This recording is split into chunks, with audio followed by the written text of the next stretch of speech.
Bienvenidos a Casa sobre la Roca, Iglesia Cristiana Integral. Es una alegría para nosotros contar con tu compañía. Estamos convencidos de que Dios tiene un mensaje especial para ti.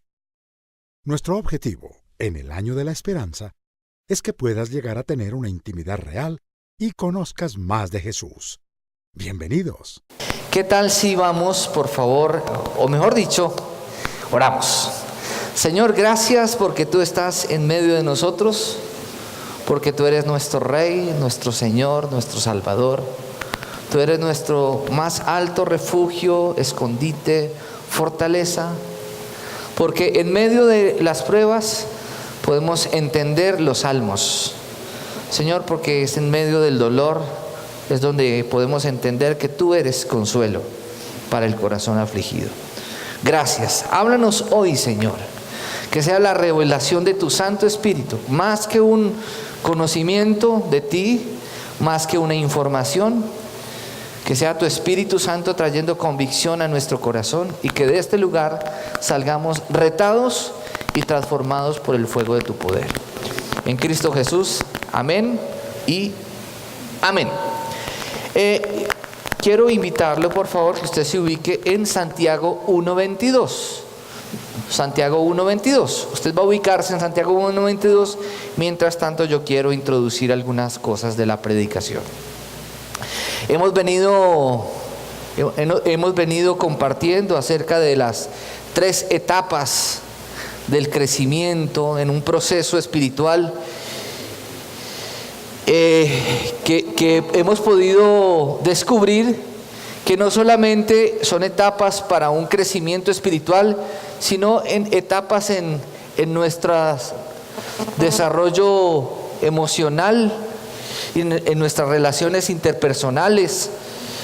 Y hablamos de 3 etapas, que son el confiar, el amar y el obedecer. Dijimos que confiar es conectar, que amar es crecer, porque nadie puede crecer si no ama.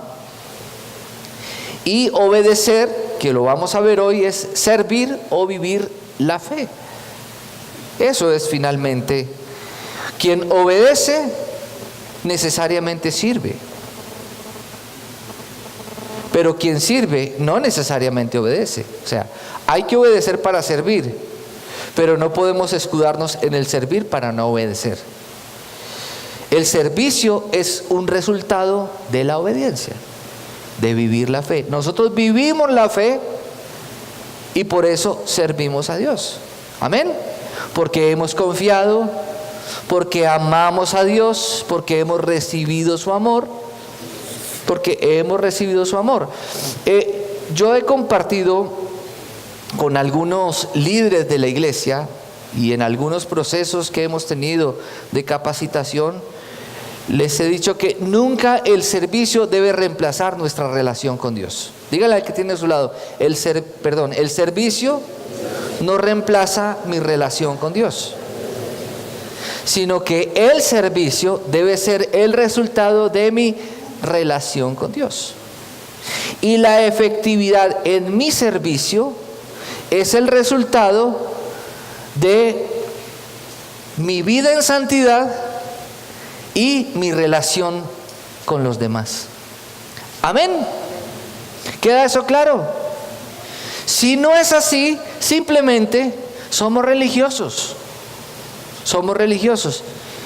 Y como para Dios no hay caretas, sino que hoy lo cantábamos, Dios es la luz, pero a mí me encanta lo que dice la canción, que la luz de Dios no es para avergonzarnos, sino que la luz de Dios es para descubrir lo que hay en nuestro corazón y que nosotros podamos ser restaurados.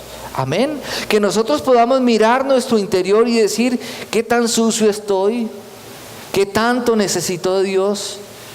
¿Cómo puedo recibir ayuda? ¿Cómo puedo ser restaurado? Y que el Señor nos ofrece levantarnos de nuevo. Ese es el objeto de la luz de Cristo.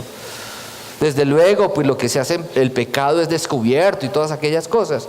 Pero una de las cosas que yo he aprendido es que Dios no quiere avergonzar al pecador. Dios quiere que el pecador se arrepienta. Pero si el pecador no se arrepiente y pretende engañar a Dios, pues ¿qué hace el Señor? Saca a la luz el pecado. ¿Con qué fin? ¿Con el fin de avergonzarlo? No, con el fin de que esa persona sea confrontada, sea restaurada y sea restituida en el servicio al Señor. Amén. Esa es la iglesia. Esa es la iglesia que yo conozco y ese es el Jesús que yo amo y que yo conozco. Vamos a mirar. Yo quiero que ustedes repitan conmigo lo siguiente. Lo van a ver en la segunda diapositiva de la imagen. Y repita conmigo lo siguiente. Dios creó el sol para decirme buenos días. La luna para decirme buenas noches. Y la cruz para decirme te amo. Así es. Dios creó el sol para decirme buenos días. Dios creó la luna para decirme buenas noches. Y la cruz para decirme te amo. Y vamos a ver entonces hoy la tercera parte de ese proceso que es obedecer. Entonces, obedecer. ¿Qué es obedecer?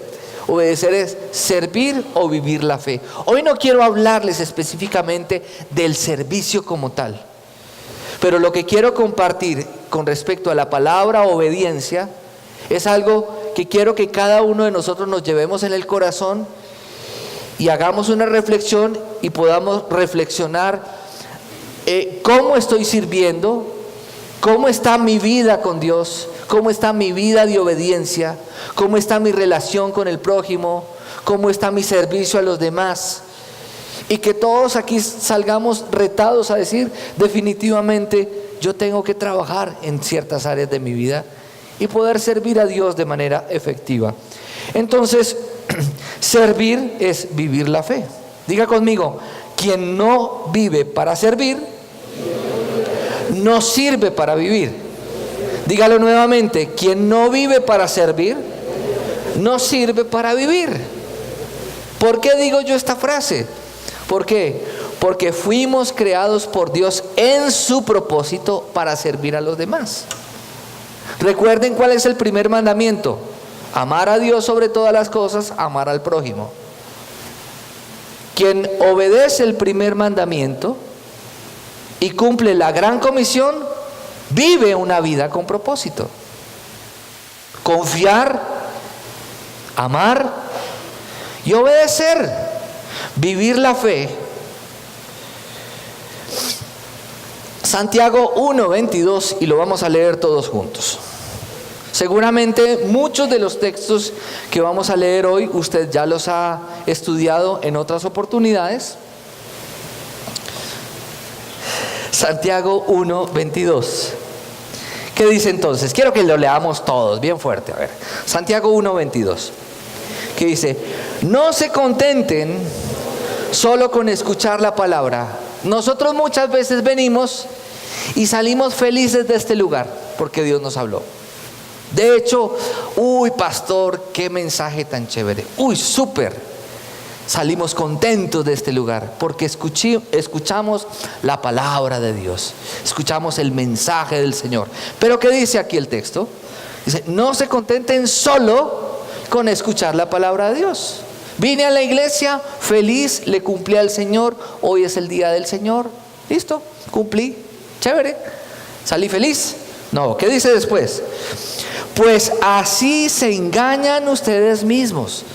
Cuando nos contentamos solo con escuchar la palabra, ¿qué dice el Señor? Nos engañamos a nosotros mismos. Ni siquiera estamos engañando a Dios, porque a Dios no lo podemos engañar.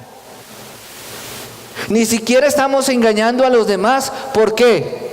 Porque no tiene sentido engañar a nadie al respecto. Pero ¿qué dice? Nos engañamos a nosotros mismos. ¿Y qué dice después? Llévenla a la práctica. O sea, para cada uno de nosotros venir al servicio el domingo debería ser un reto. Un reto. A que no es capaz de. Yo creo que nosotros los latinoamericanos los latinoamericanos somos gente que nos gusta que nos reten, ¿cierto? Yo me acuerdo cuando yo estaba en el colegio, siendo muy joven, en una edad tremenda, donde me rajé la cabeza, donde hice daños. Jugábamos algo y eran los gorros, ¿se acuerdan? Era algo parecido a lo que hoy se practica más sofisticadamente, que es el parco se llama. Y era ponernos retos de saltar muros, subirnos paredes, tirarnos desde ciertos lugares, ¿cierto? O de pronto montar en bicicleta. Yo me acuerdo una vez montando en bicicleta, tenía una bicicleta de amortiguadores. Algunos son de otra generación y no saben ni siquiera qué es una bicicleta con un amortiguador. Y retado por un compañero, por un amigo mío, me accidenté, me raspé hasta el alma. Pero tal vez somos muy fácilmente retados a cosas comunes, pero deberíamos nosotros retarnos de manera individual y dejarnos retar por otros a obedecer a Dios. O sea, yo salir de la iglesia y decir, hoy me dejó el pastor con un reto. Y voy a demostrar que sí puedo cumplir ese reto. Voy a obedecer a Dios. Voy a perdonar. Voy a amar. Esta semana voy a confiar. Esta semana tal vez voy a orar lo que no he orado. Voy a buscar a Dios. Voy a conocer más al Señor. Porque es que bobo cariado mata a la mamá, ¿cierto? En el caso nuestro pues no somos ni bobos ni vamos a matar a la mamá, ¿cierto? Pero sí vamos a crucificar nuestra naturaleza pecaminosa y vamos a vivir en el Espíritu. Amén. Listo, versículo 23, ¿qué más dice? Dice el versículo 23. Ayúdenme ustedes, dice: el que escucha la palabra pero no la pone en práctica es como el que se mira el rostro en un espejo. Si yo fuera Alex, yo me hubiera traído el peinador de la mamá, de mi mamá. Y con esto no me estoy burlando de Alex, estoy diciendo la manera como muchas veces la gente utiliza, y lo hace muy bien, utiliza ilustraciones para poder ilustrar mejor el mensaje. Yo me iba a traer un espejo, pero como no soy de esos, entonces finalmente me olvidó. Entonces dice, el que escucha la palabra pero no la pone en práctica es como el que mira el rostro en un espejo. Y miren lo que dice el versículo 24. Y después de mirar, y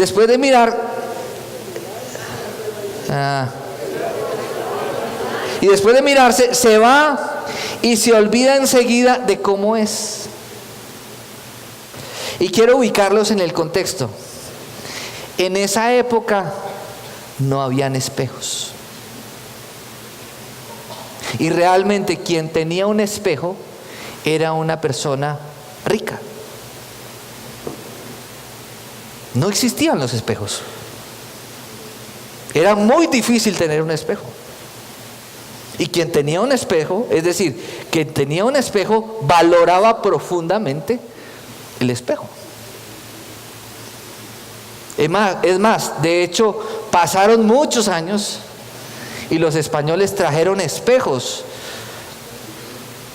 a América y le quitaron las riquezas a los indios con los espejos.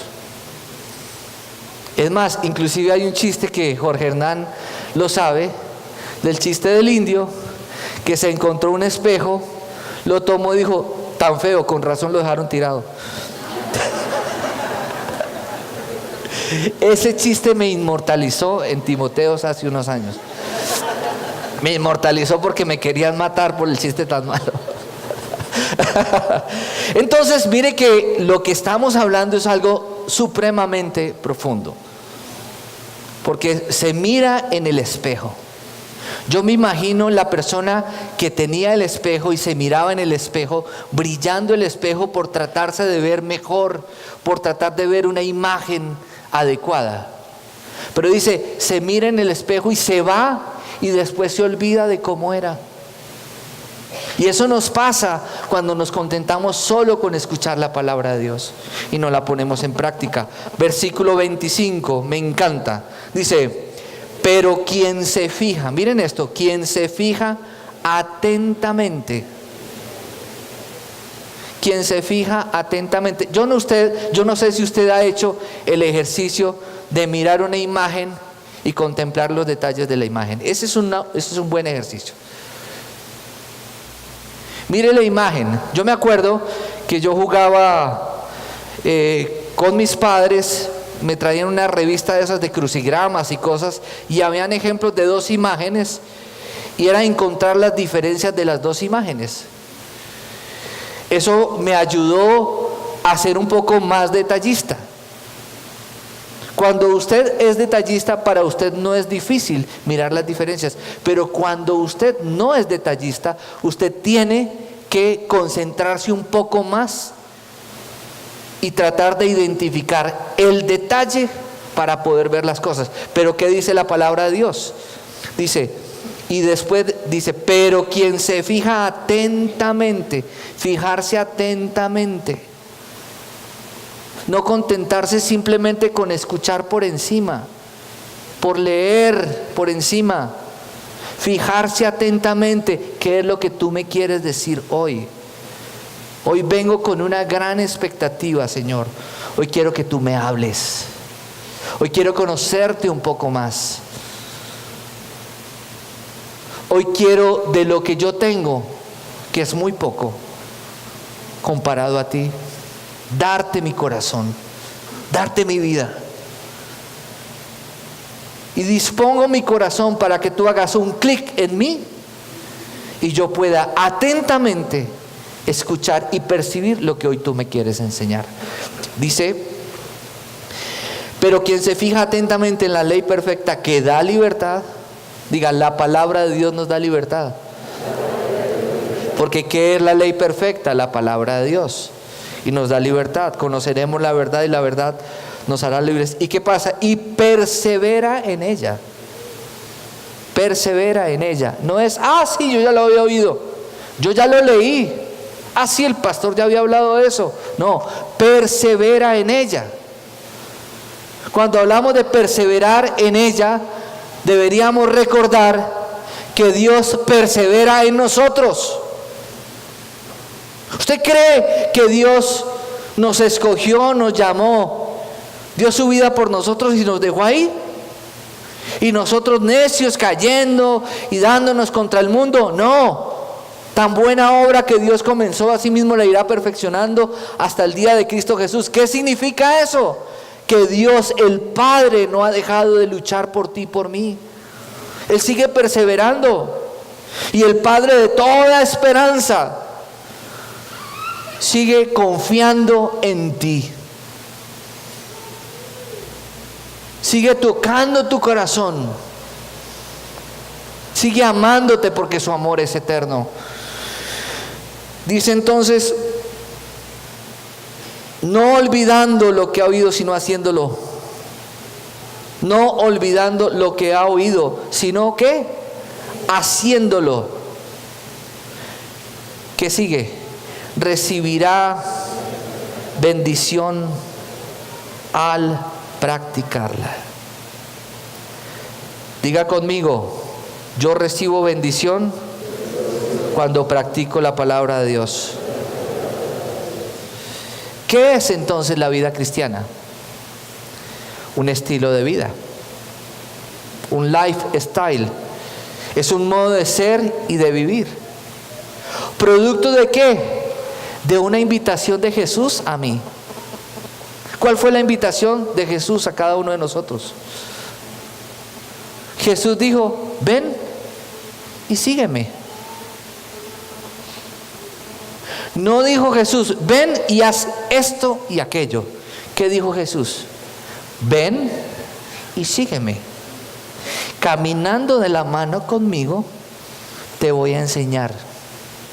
Y tú vas a cambiar, vas a ser transformado y tú te vas a dar cuenta que la obediencia en lo que yo te digo es para tu bien. Amén.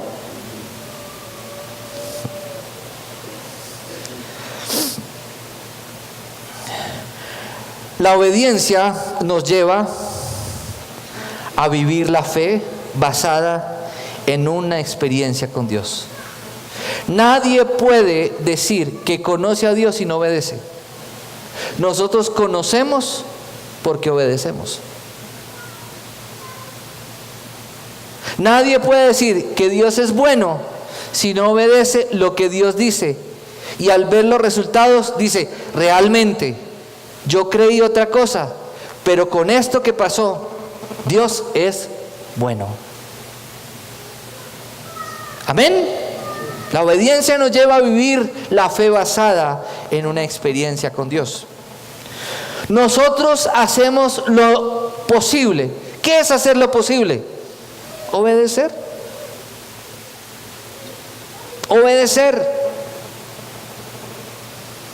Qué bueno que cuando alguno de nosotros nos dijeran, ¿y usted qué es lo que mejor sabe hacer?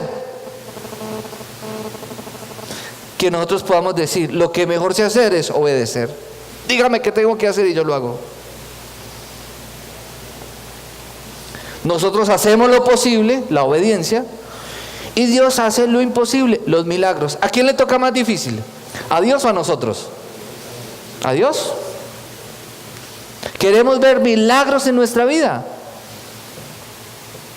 Dios tiene milagros para todos nosotros. Pero muchas veces nos falta obedecer. Sin embargo, la gracia de Dios es infinita y es tan grande que inclusive aún nosotros siendo necios vemos los milagros de Dios. Amén. ¿Cómo debe ser la actitud de quien obedece las instrucciones de Dios? Ahí hay un acróstico y es obedece. ¿Y qué significa obedece? ¿Qué significa la actitud de quien obedece las instrucciones de Dios? Obro bien, porque en Dios confío. ¿Se acuerdan la primera parte, la primera palabra del proceso? ¿Cuál era? Confiar. ¿Y qué es confiar? Conectar. ¿Qué es confiar? Creer, tener fe. Entonces, obro bien. ¿Qué es obrar bien? Obrar bien como respuesta a la instrucción de Dios. Obro bien, ¿por qué? Porque en Dios confío. Si Él lo dice, yo lo hago. Y Él es fiel a lo que Él me ha prometido. Amén. Vamos a ver Efesios 2, versículo 8 al 10.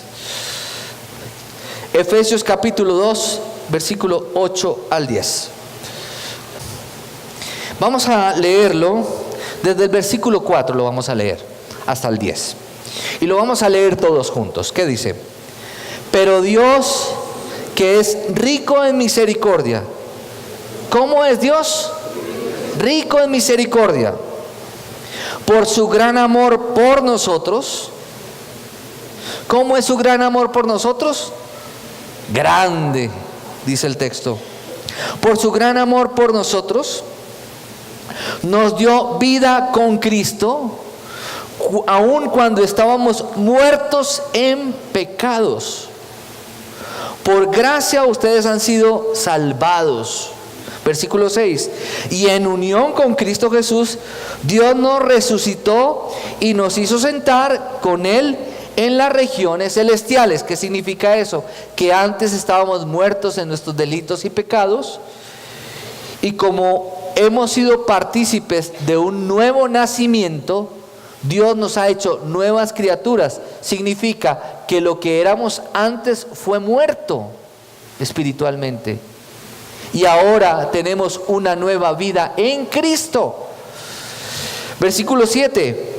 Para mostrar en los tiempos venideros la incomparable riqueza de su gracia. ¿Cómo es la gracia de Dios?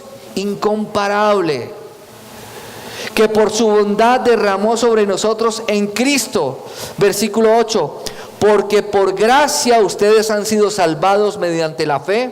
Esto no procede de ustedes, sino que es el regalo de Dios. Oiga, es el regalo de Dios. Diga conmigo, yo no soy salvo por obras. Diga, soy salvo para buenas obras. Versículo 9, no por obras para que nadie se jacte, porque somos hechura de Dios, creados en Cristo Jesús. ¿Para qué? Para buenas obras. ¿Qué son las buenas obras? Vivir la fe. ¿Qué son las buenas obras? Servir a los demás. ¿Qué son las buenas obras? Obedecer a Dios. Esas son las buenas obras. Obedecer a Dios, las cuales Dios dispuso de antemano a fin de que las pongamos en práctica. Que las citemos, hablemos de ellas, no, las pongamos en práctica. Un día el apóstol Pablo confrontó al apóstol Pedro en la iglesia de Galacia. Y dice que lo confrontó de tal manera que seguramente el apóstol Pablo estaba que le metía la mano a Pedro. ¿Y saben por qué? Porque Pedro estaba enseñándole a la gente cosas que ni siquiera él ponía en práctica. Y estaba metiendo a la iglesia en un legalismo que el apóstol Pablo lo tuvo que confrontar y le dijo: ¿qué hubo, hermano? Usted se está desviando de la fe, usted está siendo un religioso más. Y vamos a mirar en la diapositiva qué dice. Quiero que lo lean. Dice: la gracia de Dios es la que nos elige. Ojo, nosotros no elegimos la gracia de Dios. La gracia de Dios nos elige a nosotros. Dios mismo puso sus ojos en cada uno de los que estamos aquí. Desde antes de nacer, fuimos predestinados para su gloria. Fuimos llamados, fuimos elegidos. Entonces, Dios no solamente, su gracia no solamente nos elige, su gracia nos llama. Nos llama. Esto no es como si fuera una oficina de empleo, donde nosotros pasamos una hoja de vida, donde nosotros pasamos una hoja de vida con nuestro perfil profesional. La ponemos a disposición de aquel que tiene la potestad de decirnos en dónde podemos estar, sino que con Dios Dios nos elige y Dios nos llama. Amén. Y aquello que tú tienes, Dios lo va a perfeccionar. Porque Dios no llama a los capacitados, Dios capacita a los llamados. Y aún si estás capacitado y Dios te llama, Dios no quiere dejarte así, Dios quiere capacitarte cada vez mejor.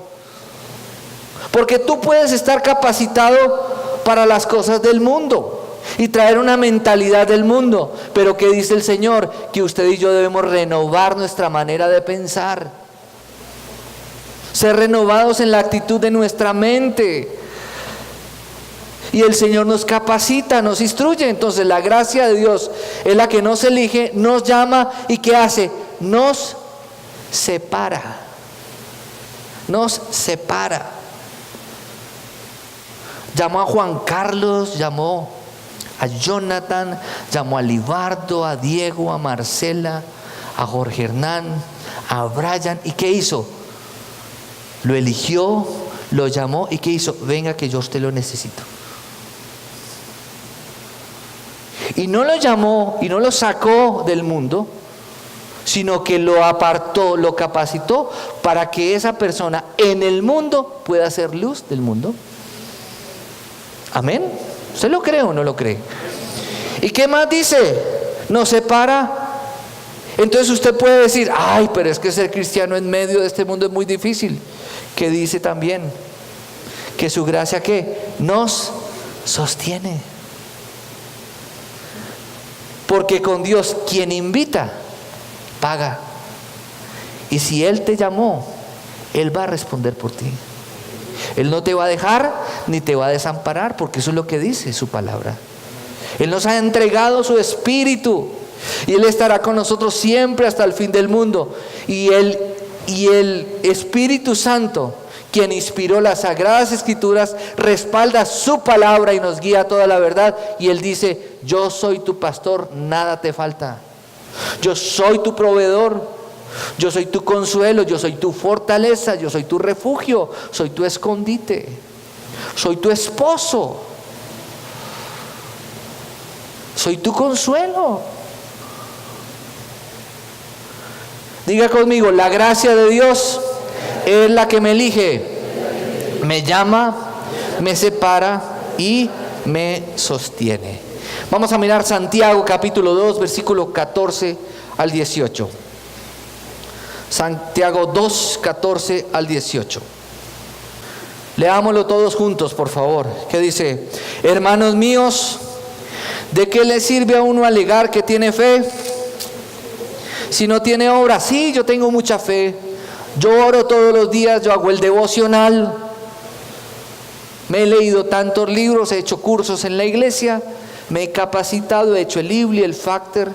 Estoy mirando cómo explorar por internet algún instituto que tenga una visión integral para yo poder seguir capacitándome en mis estudios teológicos. Eso no está mal. Pero ¿qué dice el texto? Porque hay que manejar un equilibrio en todo. Hermanos míos, ¿de qué le sirve a uno alegar que tiene fe si no tiene obras? ¿Acaso podrá salvarlo esa fe?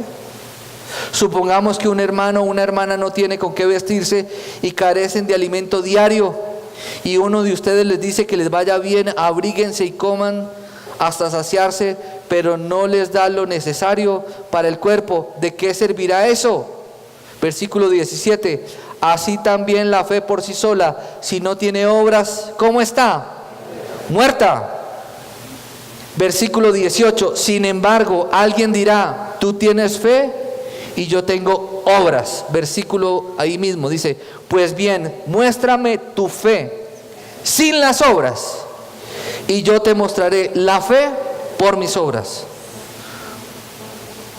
¿Tú crees que hay un solo Dios? Magnífico. También los demonios lo creen y tiemblan. Versículo 26, ¿qué dice? Pues como el cuerpo sin el espíritu está muerto, así también la fe sin obras está muerta. Es decir, una vida sin obediencia a Dios, sin servir al prójimo, sin compartir con el necesitado, sin nosotros disponer tiempo con aquel que necesita de nosotros, sin la sensibilidad espiritual para dar un abrazo, ofrecer una oración, un tiempo de calidad, un buen consejo a una persona. Esa fe que nosotros proclamamos y que nos sentimos muy orgullosos viniendo a casa sobre la roca y decimos: me encanta la iglesia, espectacular, soy cristiano, y mostramos la Biblia y felices y ponemos la Biblia encima de nuestro escritorio. Sí, muy bonito, pero si tú no vives la fe y no obedeces la instrucción de Dios y no participas en buenas acciones y no pones en práctica lo que Dios te dice, esa fe, ¿cómo es? Muerta. ¿Y una fe muerta qué es? Una fe muerta es inanidad religiosa. ¿Y qué es inanidad religiosa?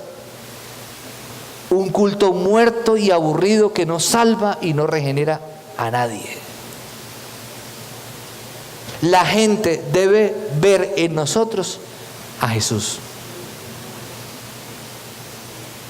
Si la gente no ve en nosotros a Jesús, nosotros tenemos que cuestionarnos. Si no ven a Jesús en nosotros, nosotros no estamos cumpliendo nuestra tarea como deberíamos cumplirla. Y voy a recordar esto que dice: obras son amores. Diga conmigo: obras son amores y no buenas razones. Nos la pasamos en la vida teniendo buenas intenciones, Pero, dígale al que tiene a su lado, del dicho al hecho, hay mucho trecho. Digámoslo nuevamente, del dicho al hecho, hay mucho trecho. Mi esposa, que tiene una manera muy particular de ubicarme, porque como se los compartía en el miércoles pasado, la esposa, para los que somos casados, es nuestro polvo a tierra. Digan amén los hombres, ¿sí o no? Y usted dele gracias a Dios por ese marido que Dios le dio. Entonces, del dicho al hecho hay mucho trecho. Nosotros éramos novios hace 26 años. Estábamos un miércoles en la iglesia. Estábamos recibiendo la palabra allí en la iglesia. Estaba predicando el pastor.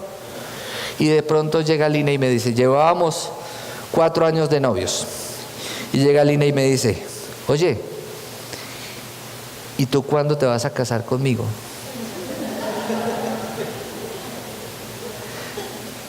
Y yo le dije, espere que estamos oyendo. No, ¿tú te quieres casar conmigo? Y yo le dije, sí. Y me dijo, ¿cuándo? Porque tú no me vas a envejecer a mí. Yo no quiero un noviazgo yo envejecido. Cuando ella me dijo eso, a mí me dio un susto. Y lo primero que se me ocurrió fue el 28 de agosto. ¿Sabe cuándo nos casamos? El 28 de agosto de ese año. Entonces, cuando una persona a usted le hable con buenas intenciones, usted póngale fecha a las cosas. ¿Amén? Ay, sí, es que yo voy a cambiar. ¿Cuándo? No, pues yo voy a cambiar. Sí. Del dicho al hecho hay mucho trecho. Ay, pastor, es que tal cosa. Sí, ¿cuándo? A mí una persona me ha dicho varias veces, pastor, tiene que ir a almorzar a la casa. Y le dije, ¿cuándo? ¿Cuándo? Y un día me dijo, tal día. Y le dije, listo. Y me llamó el día anterior, no puedo. Y después me dijo, ¿cuándo va a ir a mi casa? Y le dijo, ya me dijo que fuera y me canceló la cita. Y otra vez me dijo, listo, tal día. Y ese día habían operado a mi esposa. Entonces le dije, ¿y sabe qué me dijo? Se puso bravo conmigo. Si ve, yo lo invito y usted no va. Porque así somos los seres humanos. Tenemos buenas razones, no nos comprometemos, no viene la bendición y nos ponemos bravos con el Señor. ¿Cierto? Dígale al que tiene a su lado, del dicho al hecho hay mucho trecho. Gálatas 5:6, mire lo que dice. Lo que vale es que la fe que actúa mediante el amor. La fe que actúa mediante el amor. Entonces ya vemos dos cosas: confiar, conectar, amar, crecer. O sea, la fe acompañada del amor es la que vale. Y esa fe unida al amor nos lleva a una experiencia producto de la obediencia a Dios. La fe y el servicio. Ustedes recuerdan que hay un evento en la Biblia y Jesús iba a un lugar en Betania, a la casa donde habían 3 hermanos. ¿Ustedes recuerdan quién era esa familia? Esa familia estaba compuesta por un hombre que se llamaba Lázaro y por una mujer que se llamaba Marta y otra se llamaba María. ¿Usted recuerda la historia o no? Se la voy a recordar. Entonces a Jesús, yo creo que a Jesús le encantaba ir allá. Porque si a Jesús no le encantara, no le hubiera encantado ir allá, eso no hubiera salido en la Biblia. Y dice que él iba frecuentemente a ese lugar. Tal vez era un lugar en donde él buscaba descanso. Tal vez en ese lugar había una hamaca o había un sillón. Tal vez en ese lugar habían dos personas con cualidades que todos anhelamos, y era que había una persona que atendía muy bien y había otra que sabía escuchar. ¿A quién le gusta que lo escuchen y a quién le gusta que lo atiendan bien? Y eso pasaba en ese lugar. Y uno de esos días Jesús va a ese lugar y pasa algo que no había pasado hasta ese momento. Y eso es tan valioso y tiene una gran enseñanza, que es tan valioso que fue plasmado en los evangelios. Y llega Jesús en una de esas ocasiones, se acuesta en el sillón, no sé, en la estera, en la hamaca, se hace en el balcón, no sé, prende el televisor, no sé, pongámoslo en términos de hoy. Llega Jesús a descansar a ese lugar, y llega Jesús y se encuentra con una mujer afanada, desesperada, angustiada. Preciso llegó, no hemos mercado. Preciso llegó y no había atendido las camas.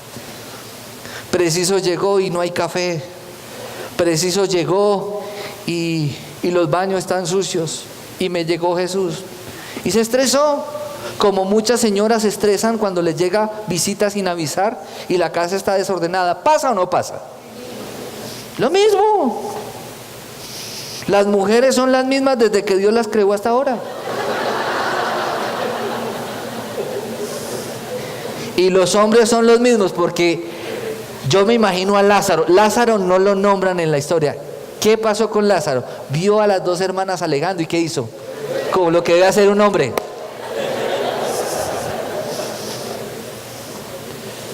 Y entonces, mientras una estaba azarada sirviéndole al Señor, la otra, ¿qué hizo? Se sentó a sus pies a escucharlo. Entonces vemos a Marta operativa y a María contemplativa. Jesús no descalifica a Marta, y Jesús tampoco descalifica a María. Jesús nos enseña a través de esta historia un perfecto equilibrio, que le dice a Marta: Marta, Marta, afanada y turbada estás con muchos quehaceres, porque Marta le había puesto la queja al Señor. María no hace nada. ¿Y qué le dice el Señor? Estás muy afanada, pero María ha escogido la mejor parte, la cual no le será quitada. ¿Saben por qué? Porque usted al cielo no se va a llevar ni las escobas, ni los traperos, ni la lavadora, ni el jabón.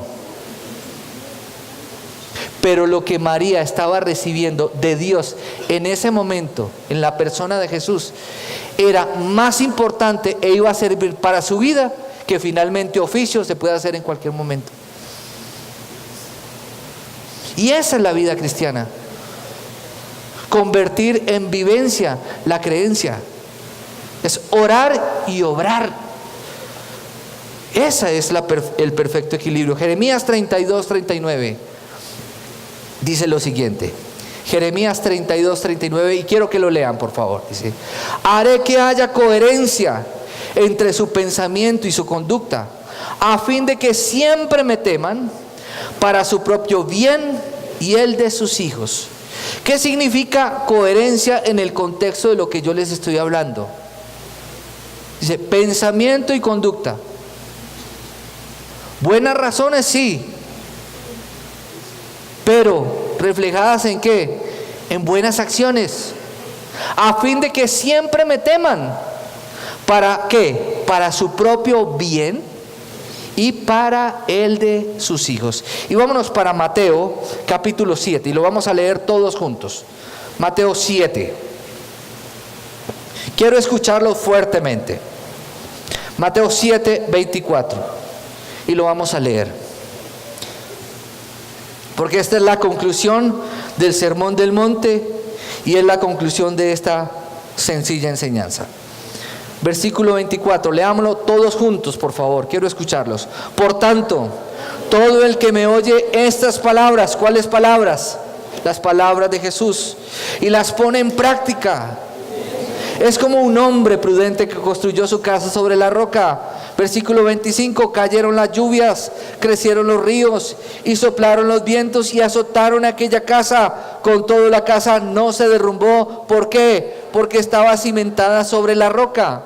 Versículo 26, pero todo el que me oye estas palabras y no las pone en práctica, es como un hombre insensato que construyó su casa sobre la arena.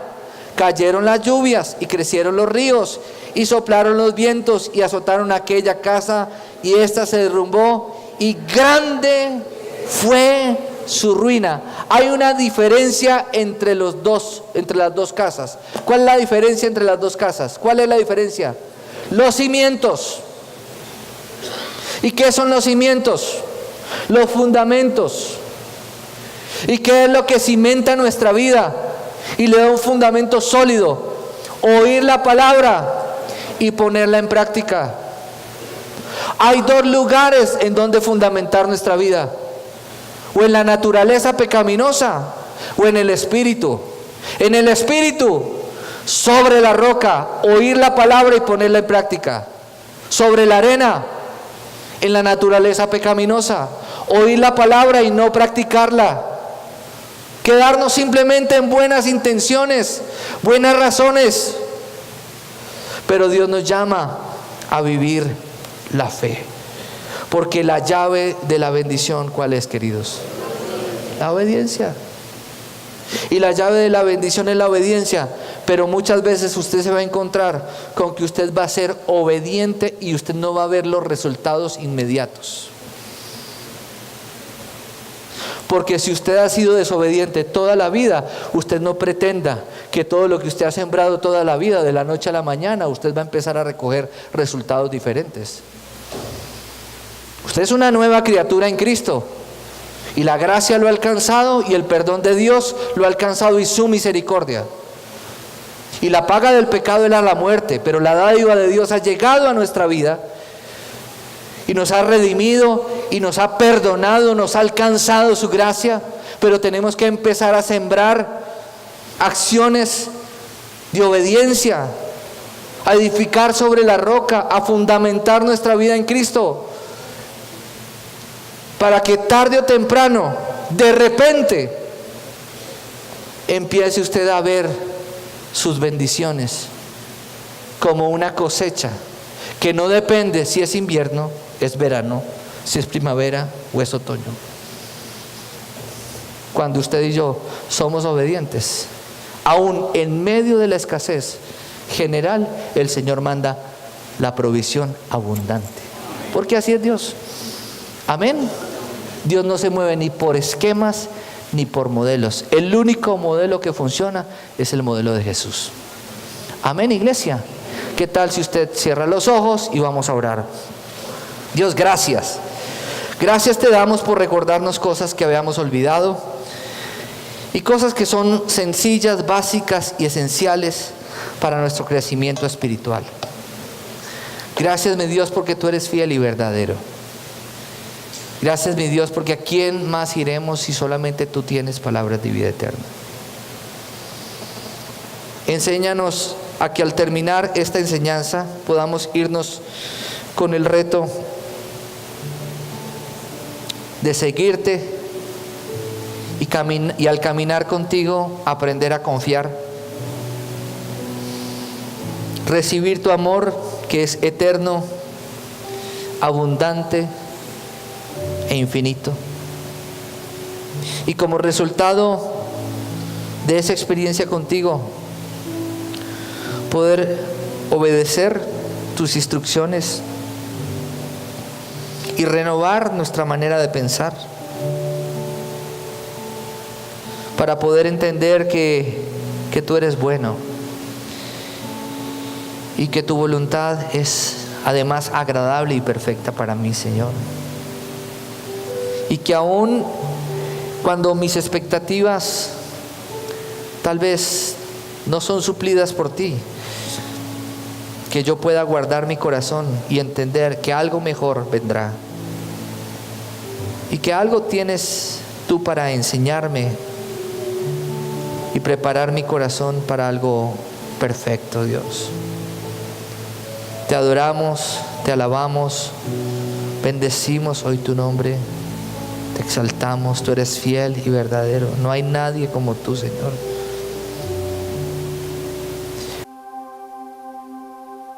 Sabemos que Dios habló a tu corazón con una palabra especial. Repite en voz alta después de mí esta sencilla oración. Amado Jesús, te doy gracias. Reconozco que soy pecador, pero también reconozco que tú, Jesús, eres Dios, que te hiciste hombre, moriste y resucitaste. Te abro la puerta de mi corazón.